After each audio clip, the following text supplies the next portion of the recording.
Rasulullah SAW juga menjelaskan kepada kita, ya, menempatkan bahwa durhaka pada dua orang tua termasuk salah satu dosa besar sesudah syirik.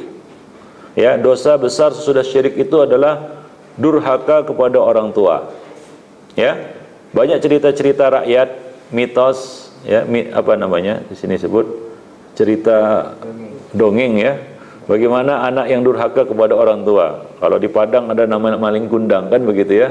Sampuraga kalau di Sumatera. Tadi biasanya di beberapa tempat atau di sebagian tempat itu ada kisah-kisah anak yang durhaka, kan begitu, ya. Biasanya itu diceritakan oleh orang tua sebagai pengantar tidur. Tujuannya supaya apa? Supaya anak itu tidak berdurhaka kepada orang tua.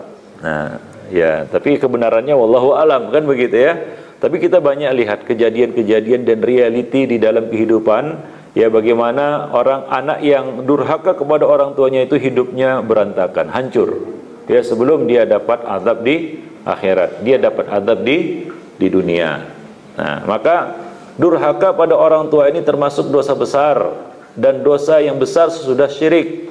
Ya, Nabi SAW mengatakan dalam sebuah hadis yang diriwayatkan oleh Abu Bakrah Nufai bin Al-Haris, Rasulullah SAW bersabda, "Ala unabbi'ukum bi akbaril kabair."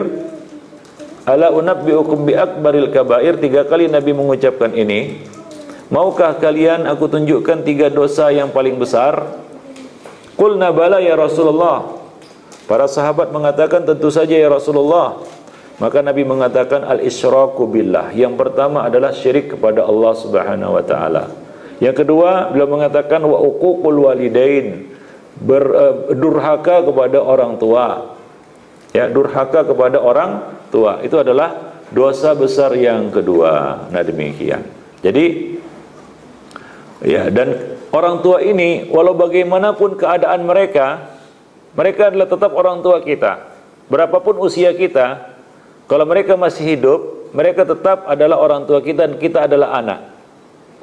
Walaupun usia kita sudah 50 tahun, 40 tahun, kita adalah anak bagi kedua orang tua kita. Ya.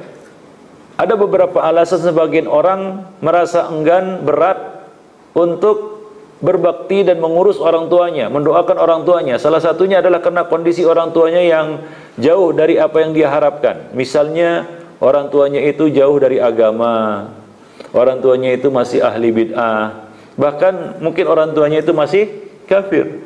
Berbakti pada orang tua ini, ya, tetap wajib atas siapa saja bagaimanapun keadaan orang tua kita. Walaupun dia itu ahli bid'ah, walaupun dia itu adalah pelaku maksiat, walaupun dia itu adalah orang kafir. Maka Nabi ketika ada seorang kalau tidak salah seorang sahabiyah, ya, yang ibunya datang dan ibunya ini masih musyrik.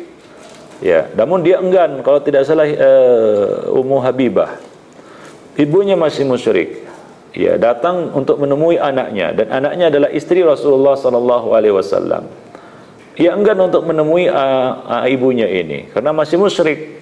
Tapi Nabi menasihatinya dengan mengatakan, ya, temuilah dia dan sambunglah tali silaturahim dengannya. Jadi kita tidak boleh memutus tali silaturahim dengan dua orang tua kita. Termasuk durhaka adalah kita memutus tali silaturahim dengan keduanya, ya. Walau bagaimanapun keadaan mereka adalah tetap orang tua kita. Nah, demikian, ya. Jadi janganlah kita membenci kedua orang tua kita, ya. Membenci ibu bapa kita. Rasulullah telah melarang hal itu. Terlebih lagi apabila mereka sudah wafat sebagai seorang muslim.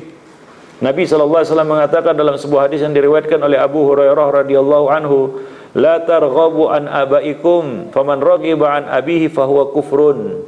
Janganlah kamu membenci bapak-bapakmu sendiri. Janganlah kamu membenci orang tuamu sendiri. Barang siapa yang membenci ayahnya maka ia telah kufur. Ya. Barang siapa yang membenci ayahnya maka ia telah kufur. Jadi